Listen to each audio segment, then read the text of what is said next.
તારીખ આજે 16 ડિસેમ્બર 2025 રોજના અનુક્રમમાં આપણે આજે રામાનુજાચાર્ય કૃત વ્યાસસૂત્રનું શ્રી ભાષ્ય જે છે તે જોઈ રહ્યા છે.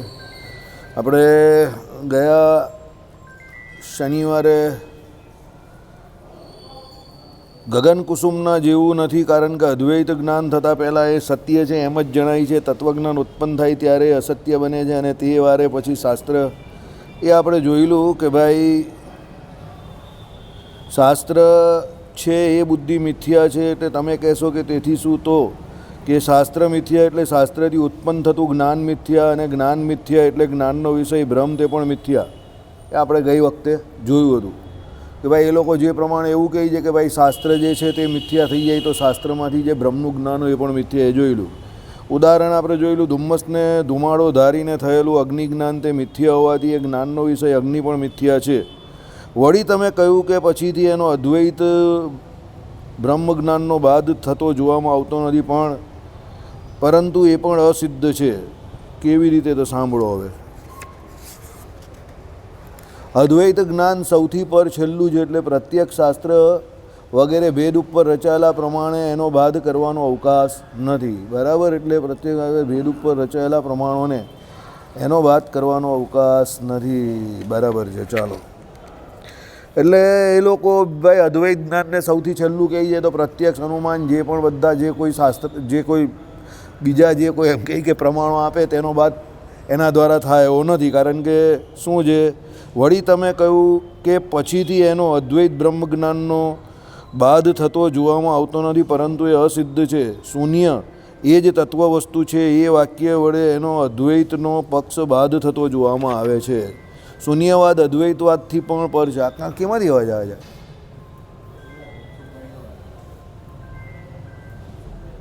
કાં વાગે છે?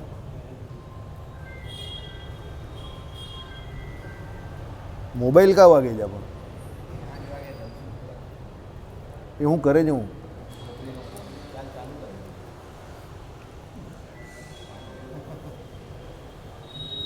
શૂન્યવાદ અદ્વૈતવાદથી પણ પર છે. જેમ અદ્વૈતમાં દ્વૈતનો અવકાશ નથી, તેમ શૂન્યમાં પણ અદ્વૈતનો અવકાશ નથી.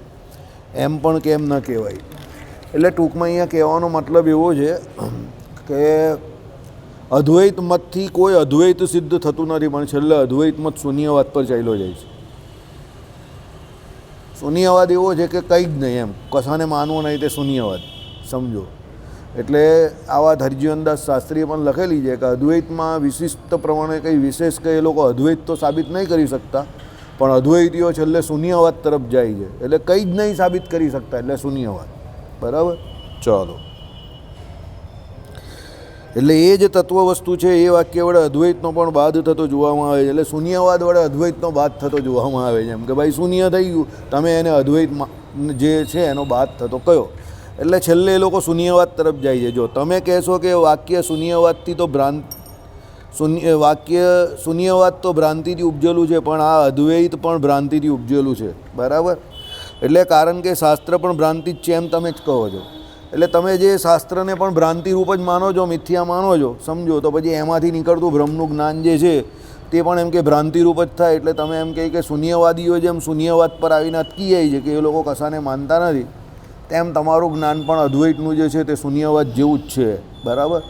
હરજીવનદાસ શાસ્ત્રીએ આનો ખાસો એવો ખુલાસો કરેલો છે કે અદ્વૈત મત છેલ્લે એમ કહે કે શૂન્યવાદ તરફ જાય છે, અને થોડોક એમ કહે કે આપણે બૌદ્ધ મત જે છે ને એની ઉપર પણ જાય છે. કારણ કે બૌદ્ધ મતમાં પણ છેલ્લે આવી રીતે શૂન્યવાદ જેવું જ થાય છે, કંઈ સાબિત થતું નથી. એટલે ભ્રાંતિથી જ છે એમ તમે જ કહ્યું છે, પાછળથી બાદ નથી જોવામાં આવતો, એ તો ફક્ત શૂન્યવાદનો જ સમજો. કંઈ બાદ પાછળથી થતો નથી તમે જે કહ્યું એ પ્રમાણે. કારણ કે તમે જેમ અદ્વૈત સાબિત નહીં કરી શકતા, તેમ પુસ્તકમાંથી પણ એ તમારા શાસ્ત્રોમાંથી પણ એ કંઈ અદ્વૈત જ્ઞાન કંઈ સાબિત થતું નથી, અને થતું પણ નથી. શાસ્ત્રોમાંથી કહ્યું હોય કે ભાઈ અભેદ છે ને એના દ્વારા બીજી એમ કે પ્રત્યક્ષ કે અનુમાન કે બીજા જે કોઈ પ્રમાણો જે છે તે એમ કહે કે એ બધા પ્રમાણોને ખુલ્લા મૂકીને કે સાઈડ પર મૂકીને શાસ્ત્રમાંથી એમ કહે કે જો તમે એને સર્વસ્વ માનતા હો તો શાસ્ત્રમાંથી એનો બાદ થાય, પણ તમે પોતે જ તમારા શાસ્ત્રોને બાધિત કે મિથ્યા માનો છો તો એના દ્વારા કંઈ બાદ થવાનો નથી. એટલે અદ્વૈત જ્ઞાન તમારું ટોટલી ફેલ છે, સાબિત થતું જ નથી કોઈ હિસાબે. અપ્રતિષ્ઠિત એટલે કુતર્કનો ઉપહાસ આટલો ઘણો વિશેષ કરવાની જરૂર નથી. અપ્રતિષ્ઠિત એટલે શાસ્ત્ર ઉપર ન રચાયેલો એવો, એટલે તમારો અદ્વૈત મત જે છે તે કોઈ શાસ્ત્ર ઉપર રચાયેલો નથી, એટલા માટે એમ કહે કે અપ્રતિષ્ઠિત છે, એની કોઈ પ્રતિષ્ઠા છે નહીં. એટલે હવે એવા કુતર્કનો ઉપહાસ આટલો ગણો, એટલે આટલો હવે ઉપહાસ અમે બહુ કરી લીધો, હવે આનાથી વધારે વિશેષ કંઈ વિરોધ કરવાની જરૂર નથી, એમ કરીને રામાનુજાચાર્યએ કહ્યું. ચાલો, શાસ્ત્રોક્ત સમાન અધિકરણીયો ખરો અર્થ. હવે સમાન અધિકરણ, અધિકરણ એટલે આશ્રય. ભાઈ શાસ્ત્રમાં જે સમાન અધિકરણ જે કયા, જેનો અર્થ તમે કરો છો. હવે જે અદ્વૈતીઓએ જે શાસ્ત્રોના પ્રમાણ આપીને જે પોતાના હિસાબે અર્થ જે કરેલા, એનો હવે અહીંયા રામાનુજાચાર્ય વિશિષ્ટાદ્વૈત પ્રમાણે અર્થ કરશે. બરાબર કે ભાઈ એક અધિકરણમાં બે સમાન અધિકરણ એટલે શું? તો સમાન એટલે સરખું. તો એક સરખા અધિકરણની અંદર કેવી રીતે રહી શકાય તે આશ્રય. વળી તમે કહ્યું કે વેદાંત વાક્યો નિર્વિશેષ અને કેવલ જ્ઞાનમય, બરાબર, એવી વસ્તુનું જ પ્રતિપાદન કરે છે, જેમ કે સદૈવ સૌમ્યદમગ્ર આસિત, હે ભાઈ આ પ્રથમ સત જ હતું ઇત્યાદિ. પણ એટલે આ વાક્ય નિર્વિશેષ સતનું પ્રતિપાદન કરે છે, અને ત્યાર પછી બીજા વાક્યો જે છે તે તેની જ્ઞાનૈક રસતા એટલે કે કેવલ જ્ઞાનમય સ્વરૂપનું પ્રતિપાદન કરે છે. એવું એ લોકોએ પહેલાં જે કહેલું એ પ્રમાણે અદ્વૈત મતની જે શરૂઆત થતી તે પ્રમાણે કે ભાઈ સત્યમ જ્ઞાનમ અનંતમ બ્રહ્મ, કે બીજા જે કોઈ પણ આ સૂત્રો જે છે કે ભાઈ મંત્રો જે છે કે શ્રુતિ વાક્યો જે છે તે ભ્રમના સ્વરૂપની ઓળખાણ આપે છે, એમ કે એ કોઈ ભ્રમના વિશેષણ નથી. એ પ્રમાણે એમ કહી કે જે તમે આ કહ્યું હતું કે ભાઈ એ એટલે કે કેવલ જ્ઞાનમય સ્વરૂપનું પ્રતિપાદન કરે છે, બરાબર. એટલે શું છે? નિર્વિશેષ બ્રહ્મનું પ્રતિપાદન કરે છે.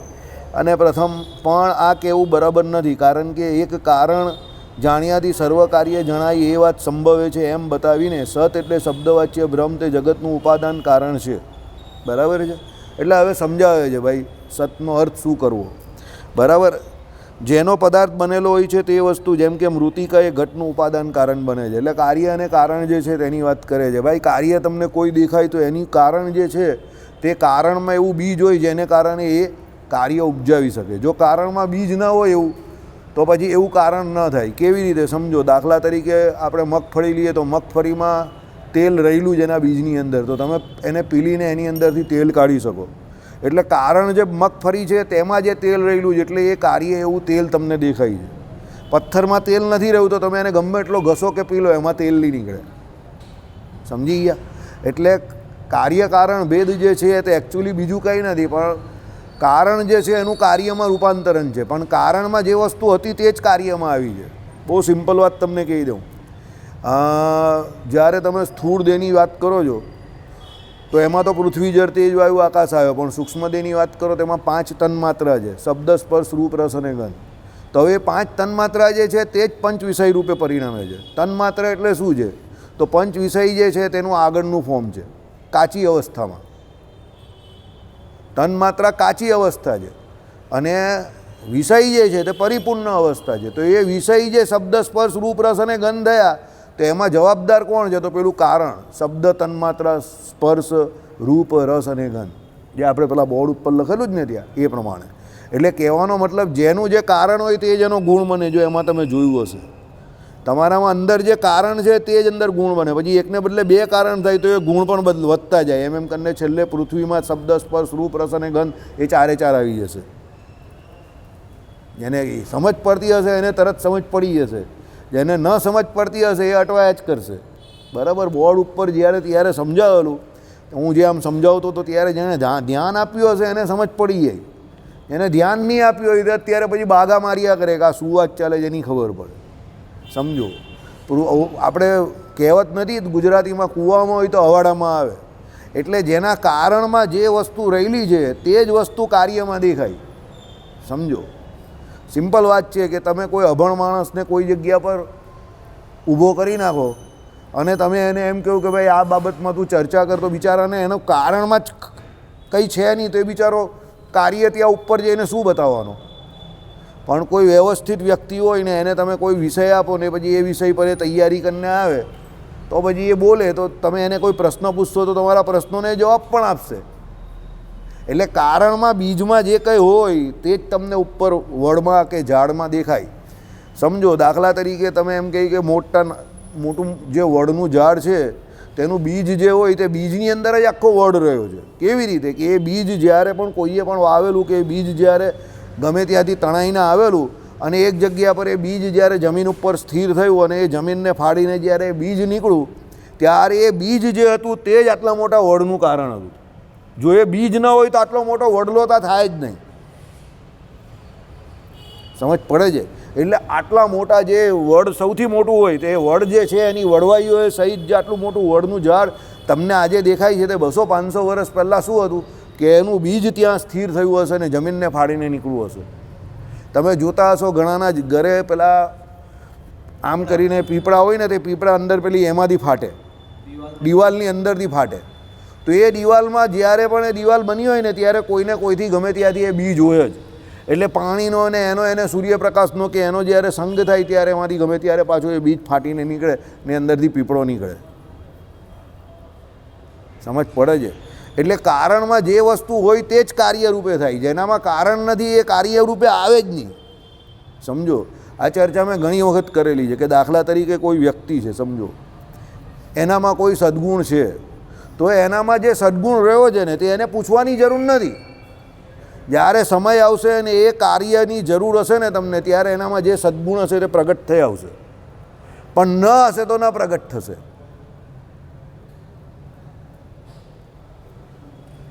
આઈડિયા આવે છે?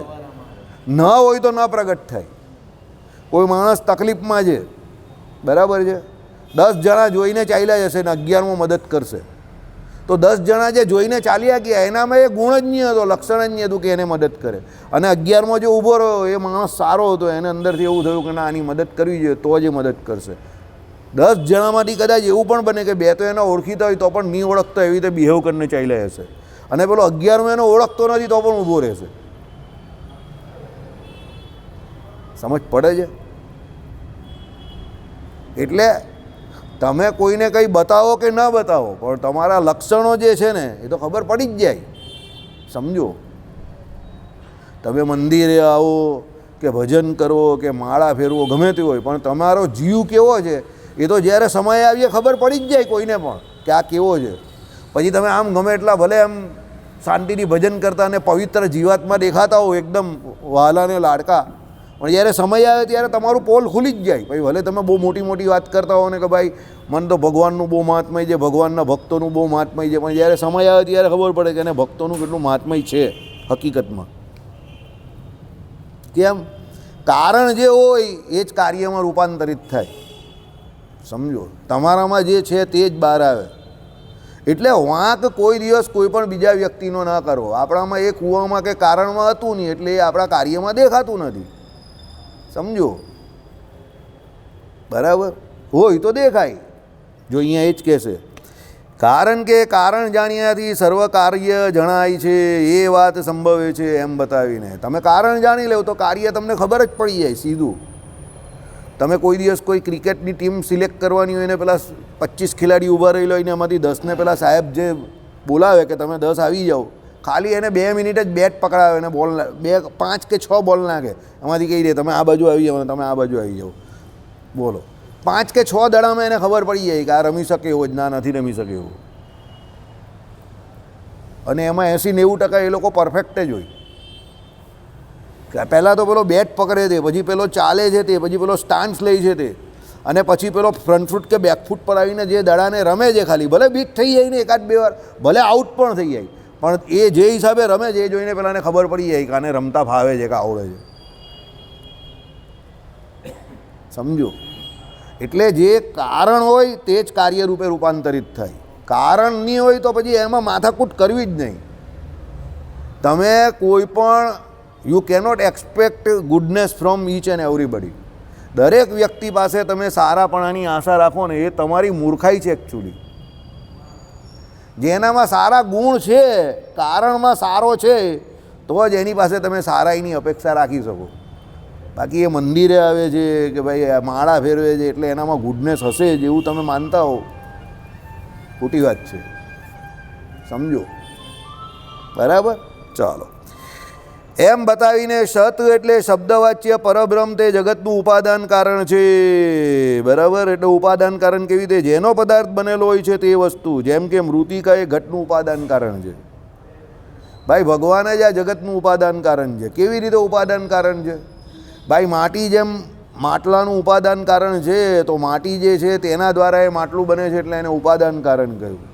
તો ભગવાન જગતનું ઉપાદાન કારણ કેવી રીતે બને છે? તો ભાઈ ભગવાન કંઈ જગત રૂપે થતા નથી, પણ ભગવાન પોતાના શરીર રૂપી જે જીવ અને માયા એના દ્વારા એ જે સૃષ્ટિ જે છે તે જગતને ઉત્પન્ન કરે છે. એટલે ભગવાનની અંદર એ કારણ રહેલું છે. શું? ઉપાદાન કરવાનું, કે જગતને ઉત્પન્ન કરવાનું, તો એ કરી શકે છે. જે ધરતીની અંદર બીજ રહેલા છે, સમજો, અને જે ધરતી ફળદ્રુપ છે, તો એની અંદર વર્ષાકારે જ્યારે એને વરસાદનો યોગ થશે અને સૂર્યપ્રકાશનો યોગ થશે, તો એમાંથી કંઈ પણ ઉગી નીકળશે. પણ જે જમીન જ બાંજ છે, એમાં ગમે એટલો તડકો પડે કે ગમે એટલો વરસાદ પડે ને, એ જમીન બાંજ છે, તો એમાં કંઈ ઉગવાનું નથી. તમને ખબર હોય ને, તમારા ગામોમાં હોય કે અમુક જગ્યા હોય તો લોકો કહે કે આ બાંજ જગ્યા છે, આમાં વર્ષોથી કંઈ થયું જ નથી, શ્રાપિત જગ્યા હોય એવી.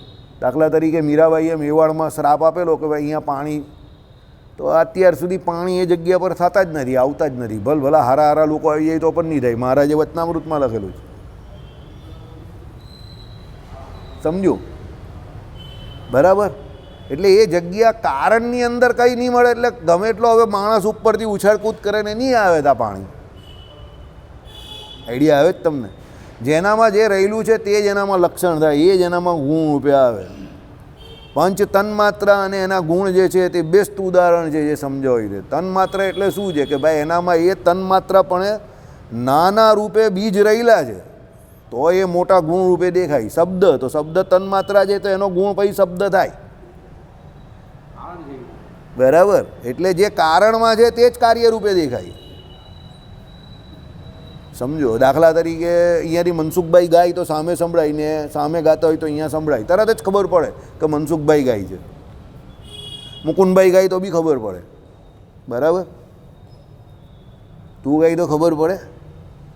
નહીં ખબર પડે. આ ગાય તો બી ખબર નહીં પડે. આ બે ગાય તો ખબર પડે. કેમ? કારણની અંદર દમ છે એટલે. સમજો. આઈડિયા આવે છે? એટલે સવાલ અહીંયા વ્યક્તિનો કે એનો નથી, પણ કારણ જે છે તે મુખ્ય પણ છે. ભગવાનમાં એ સામર્થ્ય રહેવું છે કે જગતનું ઉપાદાન એ કરી શકે છે. એટલા માટે એ ભગવાન જગતને આખું ઉપાદાન, આખું જે થયેલું જગત જે તમને દેખાય છે, એટલે કારણ એનું ભગવાન છે. એટલે જેની જ્યારે સ્થિતિ થાય અને દરેક જગ્યા પર એને જળે વિષ્ણુ, સ્થળે વિષ્ણુ, વિષ્ણુ વિષ્ણુ, સ્થળે સ્થળે એ જે કહ્યું તે રહેલા છે ભગવાન, એટલે દેખાય છે. એને રહ્યા નહીં હોય તો કઈ રીતે દેખાય? કારણ કે કારણ પણ એ ભગવાન છે જ અંદર, એટલે કાર્યમાં અત્યારે દેખાય. સમજો. જો કારણ પણ એ ભગવાન ન હોય તો પછી કાર્યમાં દેખાય જ નહીં. તો પછી અત્ર તત્ર સર્વત્ર ભગવાન જ છે એવું જે કહ્યું છે તે ખોટું પડી જાય. પણ અત્ર તત્ર સર્વત્ર ભગવાન જ છે એવું કેમ કહ્યું છે? કારણ કે કારણ બી એ છે, તો કાર્ય પણ એ જ થાય ને. મતલબમાં કાર્ય મોટું હોય અને કારણ નાનું હોય. સમજ પડે છે? કારણ આટલું નાનું હોય, બીજ આટલું નાનું હોય, એનું કાર્ય વડલો કેટલો મોટો છે. એટલે કારણ બહુ નાનું હોય પણ એનામાં બહુ મોટા કાર્ય કરવાની સામર્થ્ય હોય. સમજો. બરાબર. ચાલો.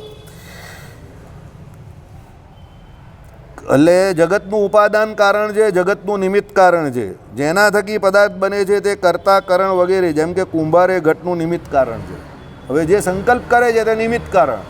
દાખલા તરીકે કુંભાર જે છે તેઓ સંકલ્પ કરે કે ભાઈ મારે માટી જે છે તે માટીમાંથી આ માટલું બનાવવું છે, તો એ માટલું બનાવવાનો એ જે સંકલ્પ કરે છે તો એ કુંભાર એનો શું થયો? કર્તા, એટલે નિમિત્ત કારણ થયો.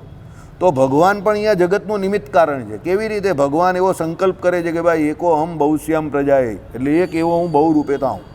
તો ભગવાન પોતે એવો સંકલ્પ કરે છે, એટલે ભગવાન જ આ સૃષ્ટિના કોણ છે? નિમિત્ત કારણ પણ એ જ છે. કારણ કે ભગવાનના સંકલ્પ વગર સૃષ્ટિ સંભવતી જ નથી. બરાબર. ચાલો. સર્વજ્ઞ છે, સર્વશક્તિમાન છે, સત્ય સંકલ્પ છે. જેનો સંકલ્પ ધારેલું કદાચ મિથ્યા નથી થતું તેવું, એટલે એ સત્ય સંકલ્પ છે. હવે આપણો આખો વિશિષ્ટાદ્વૈત મત ચાલુ થશે. હવે આ જે 25 પાના જે છે, 25થી 30 પાના, એમાં બધું જેટલી આગળ શ્રુતિઓ એ લોકોએ અદ્વૈતને રીતે કીધી ને એ બધાનો અર્થ અહીંયા હવે રામાનુજાચાર્ય વિશિષ્ટાદ્વૈત મત પ્રમાણે કરશે. હવે બધા આવજો, તમને બહુ મજા આવશે. હવે ભગવાનનું હકીકતમાં જે મહાત્મય છે તે કહેશે. બરાબર. ચાલો. સત્ય સંકલ્પ છે સર્વાંતર છે, એટલે સર્વના અંતર્યામી પણ વસી રહેલા છે. સર્વાધાર છે, બધાનો આધાર છે. સર્વનું નિયામક છે, એટલે સર્વને નિયમમાં રાખનારું છે. બરાબર. ઇત્યાદિ અનેક કલ્યાણકારી ગુણથી વિશિષ્ટ છે. એટલે આવા બધા કલ્યાણકારી ગુણ જે છે તેનાથી વિશિષ્ટ એ ભગવાન છે. એટલે ભગવાન જેવો સમાન કોઈ ધર્મી નથી. કેમ કે ભગવાન એક એવા ધર્મી છે કે જેમાં બીજા અનંત કલ્યાણકારી ધર્મો એટલે ગુણો રહ્યા છે. એટલે ભગવાન જેવો કોઈ સમાન ધર્મી નથી. તો ભગવાનથી ઉપરી કે ભગવાનથી સારો બીજો કોણ હોઈ શકે? કોઈ હોય જ નહીં. સમજો, કેટલા બધા ગુણ આ ભગવાનમાં કહે, એમાંથી એક પણ ગુણ આપણામાં નથી. જો પહેલાં કહ્યું કે ભાઈ નિમિત્ત કારણ તો આપણે બની નહીં શકતા, ઉપાદાન કારણ એ પણ આપણે બની નહીં શકતા. સાંભળો, સરખામણી કરીએ. પછી એના પછી સર્વજ્ઞ, હું સર્વજ્ઞ. આપણે આપણી જ કહેલું નહીં માનતા તો બીજાની તો કા વાત કરવાની કે ભાઈ એને હું ચાલે છે. સર્વશક્તિમાન, અરે તમારા ઘરમાં જ નહીં ચાલતું તો સર્વશક્તિમાન તો કાં વાત કરવાના. બરાબર. મનસુખલાલ, ઘરમાં ચાલે જ તમારું કંઈ નહીં ચાલતું કે નહીં? બસ તો પછી હવે આટલા પહેલવાન માણસનું નહીં ચાલતું હોય તો પછી તો તમારું તો કાં ચાલે? એટલે સર્વશક્તિમાન નથી આપણે. સત્ય સંકલ્પ તો જરા પણ નથી. બરાબર. કારણ કે આપણા બધાના સંકલ્પ તો બહુ મોટા. બરાબર. હા, સત્ય સંકલ્પ આપણે જરા પણ નથી. સર્વ અંતર્યામી એ તો બની જ નહીં શકવાના. ઓકે. સર્વનો આધાર, અરે આપણે આપણા ઘરનો આધાર નહીં બની શકતા તો બીજાની કાં વાત કરીએ? ચાલો, સર્વ આધાર પણ નથી. સર્વના નિયામક, અરે આપણે કાંથી નિયામક બનવાના? આપણે જ બીજાના નિયમમાં રહેલા તો બેસીએ તો બેસી જાય ને ઊભો થાય તો ઊભા થઈ જઈએ, એવી હાલત છે. એટલે આમાંથી એક પણ લક્ષણ આપણામાં મળતું નહીં આવતું. ઇત્યાદિ અનેક કલ્યાણ ગુણથી વિશિષ્ટ છે અને આખા જગતનો એ આત્મા છે. આખા જગતનો આત્મા એટલે આખું જગત તદાત્મક છે. તે છે આત્મા જેનો એવા છે એમ મૂળના શબ્દો છે. એટલે એતદાત્મ્યમિદમ સર્વમ ઇત્યાદિનો અર્થ કરેલો છે. એટલે એ આખા જગતનો આત્મા છે. કોણ? એ પરમાત્મા જે છે તે. હા, વિશ્વાત્મા. ચાલો, એમ પ્રતિપાદન કરીને વાજિંત્ર સહિત કથા નહીં કરાય તો વિશ્વાત્મામાં આવું જ હતું ને? બરાબર. હા, ચાલો. એમ પ્રતિપાદન કરીને એવું પરબ્રહ્મ તે તારો આત્મા છે. જો પહેલાં આખા જગતનો આત્મા કહ્યું, હવે શું કહીએ? તારો આત્મા છે. એટલે મોટા પરથી નાના સુધી લઈ જાય છે ધીરે ધીરે. સમજો, એ ભગવાનને સર્વાધાર છે ને, તો ભાઈ આખા જગતના આત્મા છે તો તારો પણ આધાર એ જ થાય ને. કેવી રીતે? સાંભળો. તું બ્રહ્માત્મક છે, એટલે બ્રહ્મ છે આત્મા જેનો એવો છે એમ મૂળના શબ્દો છે એમાં તત્વમસી અર્થ કરેલો છે. એટલે તું બ્રહ્માત્મક છે. તત્વમ અને અસી, આ ત્રણ શબ્દ છે અંદર. તત્વમ અને અસી. તો એમાં તું બ્રહ્માત્મક છે એટલે બ્રહ્મ તારી અંદર રહેલું છે એવું કહેવા માંગે છે. એટલે બ્રહ્મ તારો આધાર છે. બરાબર. એમાં કહેવા એવું માંગે તું બ્રહ્મ છે એવો અર્થ નથી એનો. અદ્વૈતીઓ એનો અર્થ શું કહે છે કે તું તે જ છે એટલે તું બ્રહ્મ છે એવો અર્થ કરે છે. ના, તારો આધાર એ બ્રહ્મ છે. એટલે બ્રહ્મ તારો આત્મા છે, અહીંયા એનો અર્થ એવો કરવાનો છે. તત્વમ અસી. બરાબર. એટલે અહીંયા શું કહ્યું કે ભાઈ એ તારો પણ આત્મા છે એટલે તું બ્રહ્માત્મક છે એવો અર્થ કરવાનો છે. બરાબર. એમ શ્વેત કેતુને ઉપદેશ કરવા પ્રકરણ ચાલેલું છે. આ આખો સંવાદ છે. શ્વેત કેતુ અને પેલા કોણ હતા? બે જણા એનો. બરાબર. આમાં લખેલો છે, ભૂમિકામાં પણ કદાચ છે આખો આ સંવાદ. બરાબર. એટલે શ્વેત કેતુ અને બીજો કોણ હતો યાર? યાદ નથી આવતો. ઉદ્દાલક મુનિ. બરાબર છે, ઉદ્દાલક મુનિ. વાહ વાહ, તેરી યાદદાસ્ત તો જંગલી હાથી से भी तेज है. ઉદ્દાલક મુનિ. બરાબર પકડું, કહેવું પડે ભાઈ. ચલો. હા, એટલે કારણમાં છે ને, એટલે કારણ બહુ પાવરફુલ છે. ઉદ્દાલક મુનિને શ્વેત કેતુનો આ સંવાદ છે, એકદમ પરફેક્ટ. ચાલો, એટલે આ અદ્વૈતીઓએ જે કોઈ આ સંવાદ એટલે જે સંવાદમાંથી આ તત્વમસી કે પછી આવ્યો આ સદૈવ સૌમ્યદમ અગ્ર આસિત આ આખું જે લીધું છે, સમજો, એ શ્વેત કેતુ અને ઉદ્દાલક મુનિનો સંવાદ છે. એમાં ઉદ્દાલક મુનિ શ્વેત કેતુને આવું સમજાવવા માંગતા હતા જે અહીંયા રામાનુજાચાર્ય કહે છે. ત્યારે એ લોકો એનો અર્થ અદ્વૈતને સ્થાપન કરવા માટે જે કર્યો તે બધા અર્થ ખોટા કરેલા છે.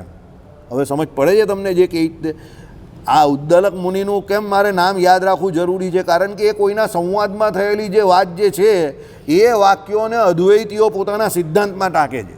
તો રામાનુજાચાર્ય કે એ સંવાદનો અર્થ આવો લેવાનો છે કે ભાઈ એ શ્વેત કેતુને શું કહે છે કે તારો આત્મા એ બ્રહ્મ છે, તત્વમસી, એમ તું બ્રહ્મ નથી. સમજો, એટલે એ સંવાદના વાક્યો છે. દાખલા તરીકે આપણે એમ કહીએ કે ભાઈ પૂર્વે આ બે વ્યક્તિ વચ્ચે કોઈ સંવાદ થયેલો અને તમે એનો આધાર લેવો. ઓકે, ચાલો, વેરી ગુડ, બહુ મસ્ત ઉદાહરણ મળી ગયું. હમણાં જો એક કોર્ટમાં ગયેલો તો ત્યાં એક વકીલ આવ્યા અને કોર્ટે કંઈક 2 તારીખે કંઈક એ કરેલી ને પેલા વકીલને ખબર નહીં હતી. તો પેલા ભાઈ સુપ્રીમ કોર્ટના જજમેન્ટ લઈને આવ્યા વકીલ, અહીંયા આપણી સુરતની કોર્ટમાં, મારી સામે જ બનેલી ઘટના. અને સાહેબને કહ્યું કે સાહેબ, according to the judgment of Supreme Court given in એમ કરીને કંઈ કે સાલ બોલ્યા અને પછી આમ કરીને એ આખો જે ચુકાદો હતો એ બોલ્યા. અને as per this judgement I would like to say something to you. એટલે પેલો જજ કહે કે પ્લીઝ પ્લીઝ સાહેબ બોલો, જે કંઈ કહેવું હોય તો તમે કહો ને મને જજમેન્ટ પછી બતાવી દેજો. એટલે પછી પહેલાં એ બધી આર્ગ્યુમેન્ટ કરી, આમ તેમ ફલાણો ઠીકણું. ઓકે, ચાલો, તમારી વાત જો એ સુપ્રીમ કોર્ટમાં હોય તો યુ આર અપડેટેડ વન, એમ કહી કે ને હું તમારો જે કંઈ વાત જે છે એને માથા પર ચડાવું છું ને તમને બીજી તારીખ આપું છું, પણ તમે પેલું જજમેન્ટ લઈને આવજો. એ વાત અહીંયા કરેલી છે. શું સમજો, સુપ્રીમ કોર્ટે જે જજમેન્ટ આપ્યું તે કોઈ કેસમાં આપ્યું હશે. એ કેસ ટાંકીને સુપ્રીમ કોર્ટનું જે જજમેન્ટ એને સંવાદ તરીકે પેલા વકીલે ત્યાં કોની સામે રજૂ કર્યું? જજ સામે રજૂ કર્યું. અને સુપ્રીમ કોર્ટે જે સંદર્ભમાં એ તાકેલું હતું એ જ સંદર્ભમાં પેલા વકીલે વાત કરી. કોની જોડે? અહીંયાના જજ જોડે, સુરતની કોર્ટના. ત્યારે પેલા જજે એવું કહ્યું કે સાહેબ, તમારી વાત સાચી હોઈ શકે છે, તમે મને જજમેન્ટ બતાવજો, હું તમને નેક્સ્ટ ડેટ આપી દઉં છું. મારી સામેની ઘટના લગભગ તમને કહું તો મહિનો થયો હશે માંડા ઘટનાને. સમજો, બરાબર? કોર્ટમાં જવું, પોલીસ સ્ટેશનમાં જવું, હોસ્પિટલમાં જવું, એનાથી ડરવું નહીં. આપણા હરિભક્તો એને બધા પરસેવા બહુ છૂટી જાય બધે જવાથી. શાંતિથી જવાનું અને બધાને બધું સાંભળવાનું. ત્યાં બેઠા બેઠા જનમંગળના પાઠ બોલવાના, શાંતિથી જવાનું અને સાંભળવાના બધાને. ઘણું બધું તમને ત્યાં પણ શીખવા મળે છે. મગજ કેમ શાંત રાખવું, સામેવાળો ખોટું બોલતો હોય, જુઠ્ઠું ચાલતું હોય તો બી શાંતિથી બેસી રહેવું. તમને તમારો સમય મળે ત્યારે પછી બેટિંગ કરવાની. તો પહેલાં શાંતિથી બેસવું. આપણા મંદિરોમાં અડધા ઝઘડા જે છે ને તે ઓછા થઈ જાય. મંદિરમાં આવનાર લોકોને ધીરજ બહુ ઓછી છે. બીજું, મંદિરમાં આવનાર લોકોને હજુ વ્યવહારિક રીતે કેવી રીતે રહેવું એ ખબર નથી પડતી.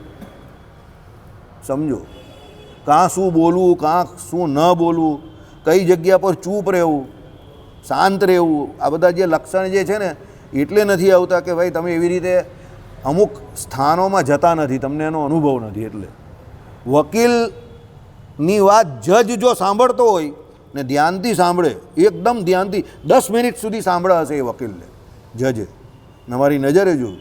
અને જજ વકીલને સાહેબ કહે, બોલો, કારણ કે એને કંઈ શીખવાડે જ ને.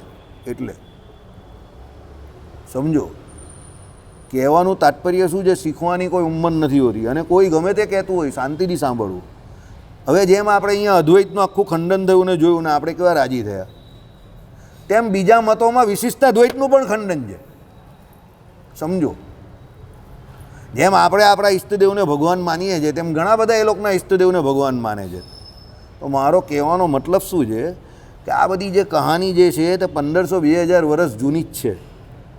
એટલે આને ખાલી ફિલોસોફી તરીકે લેવાનું છે, પણ આપણે સાચું આત્મા પરમાત્મા સંબંધી જ્ઞાન મેળવીને આમાં તલવારબાજી કરવાનો કોઈ મતલબ નથી.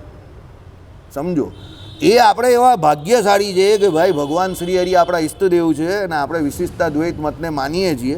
આપણે ભગવાને ઓળખાવ્યો છે, કૃપા છે અને આપણે ખબર પડી ગઈ. આપણો જન્મ ત્યાં થયો હોય શુદ્ધાદ્વૈતમાં, તો ત્યાં વલ્ભાચાર્યને એ લોકો શ્રી કૃષ્ણનો અંશાવતાર કહે છે. તો તમે ત્યાં જઈને શુદ્ધાદ્વૈતનું પ્રતિપાદન કરો, કારણ કે શુદ્ધાદ્વૈતમાં આ બધા મતનું ખંડન છે. સૌથી છેલ્લો એમ જ છે, તે એણે બધાનું ખંડન કર્યું હશે, કર્યું જ છે. એ લોકોના પેલા દ્વારિકેશ લાલજી કહે છે, મેં વાંચ્યું નથી, જોયું નથી, એટલે હું કંઈ કહી ના શકું, પણ કર્યું જોઈને, કારણ કે સૌથી છેલ્લું હોય. હવે એ લોકોના જે કોઈ પણ ભણેલા માણસ હોય તે શુદ્ધાદ્વૈતને સાચો કહે. સમજો, એટલે આ ફિલોસોફી ખાલી અહીંયાના આચાર્યોએ બનાવેલી છે. અને આ ફિલોસોફીથી કંઈ એવું સિદ્ધ નહીં થતું કે ભગવાન તમને મળશે કે ન મળશે. ભગવાન તો ભક્તિથી જ મળે છે. સમજો, પેલા કાકા જે હમણાં બોલીને ધામમાં ગયા અને વિશિષ્ટાદ્વૈત મત આવડતો હશે? પેલા કાકા બોલીને ધામમાં ગયા કે ભાઈ ધામમાં જવાનું છું, 8 વાગે ઝાલર વાગશે, જેની આટલી બધી પબ્લિસિટી સંપ્રદાયમાં થાય છે, સમજો, એને વિશિષ્ટાદ્વૈત મત આવડતો હશે? તમને એવું લાગે છે કે એને આવડતો હશે? અને આપણે આવડે છે તો આપણે એવું કહી શકવાના જ કે આપણે બધા ધામમાં જઈશું જ? ચાલો બોલો. ખતરનાક સવાલ કર્યો ને મેં તમને. મારી એ આદત છે દુઃખથી રજ ઉપર હાથ મૂકી દેવું જરા તરત જ, સમજો. એટલે કહેવાનો મતલબ એવો પણ નથી મારો કે આ ન જાણવું જોઈએ, અને મારો કહેવાનો મતલબ અહીંયા એવો પણ નથી કે જ્ઞાનની કોઈ જરૂર જ નથી. પણ હું તમને શું કહું છું, આ ફિલોસોફી છે, અને ફિલોસોફીને ફિલોસોફિકલ વેમાં એટલું જ લેવાનું છે, સમજો. અમારા પિયુષ કે એ પ્રમાણે કે ભાઈ આપણે વિશિષ્ટાદ્વૈતમાં જ, તો આપણે એને સાચો માનીએ. પછી એનો જ પેલો પ્રશાંતભાઈ કરીને છે એની જ કોલેજમાં, એ પણ આધ્યાત્મિક વ્યક્તિ જ છે, એ અદ્વૈતી છે.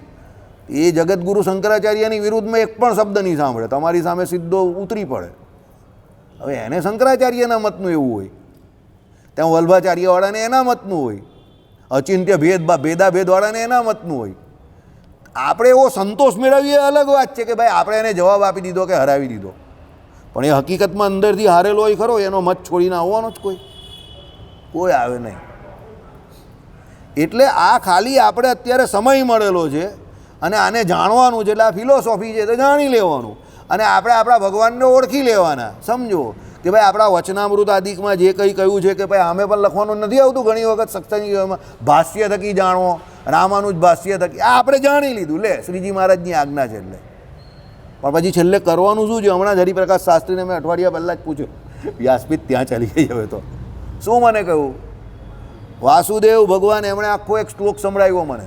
વાસુદેવ ભગવાન ના તો તમારા જપથી રાજી થતા, ના તો તમારા તપથી રાજી થતા, ના તો તમારા જ્ઞાનથી રાજી થતા, ના તો તમારા વૈરાગ્યથી રાજી થતા.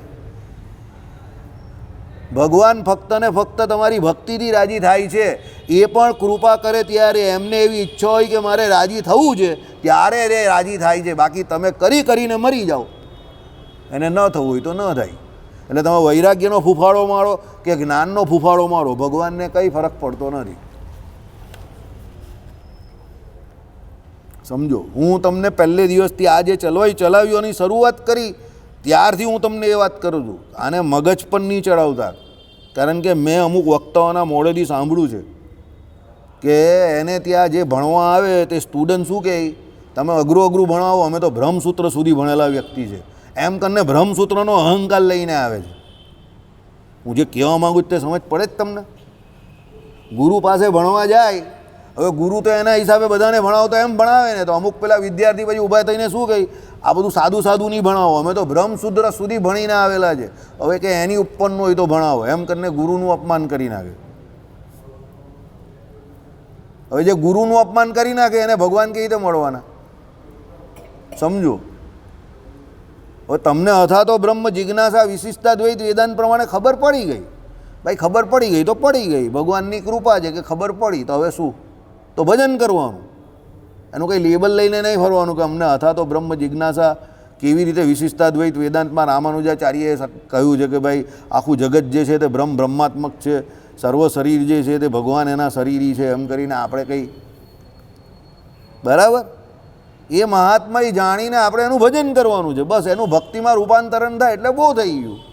એનું કોઈ લેબલ લઈને નહીં ફરવાનું કે હું બહુ જ્ઞાની છું, કે હું બહુ મોટો બધું જાણનારો છું, બ્રહ્મસૂત્ર સુધી પહોંચેલો છું,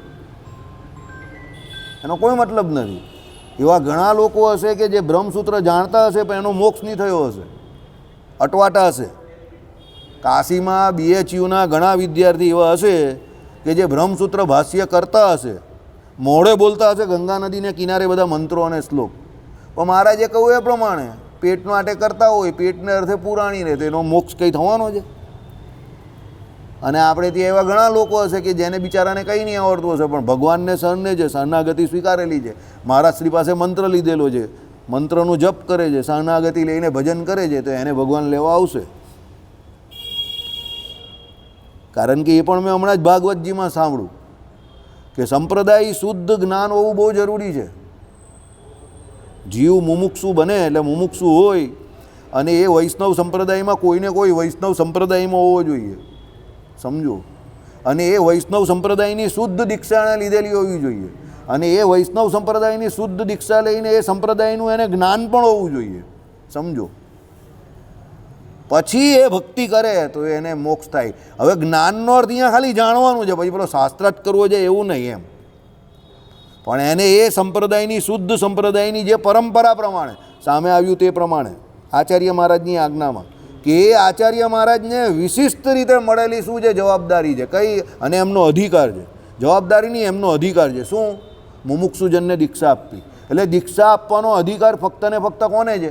આચાર્ય મહારાજને જ છે. એ શુદ્ધ સંપ્રદાય. ભગવાને શું કહ્યું? અમે અમારા ધર્મકુળને વિશે, તો ધર્મકુળ ભગવાનનું છે એટલે નહીં, ધર્મદેવ એમના પપ્પા એટલે એમના ફાધર, અને એ ધર્મદેવનું એ કુળ છે આચાર્ય મહારાજનું, એટલે ભગવાને એને વિશિષ્ટ પ્રમાણે અધિકાર આપેલો છે ધર્મદેવને લઈને.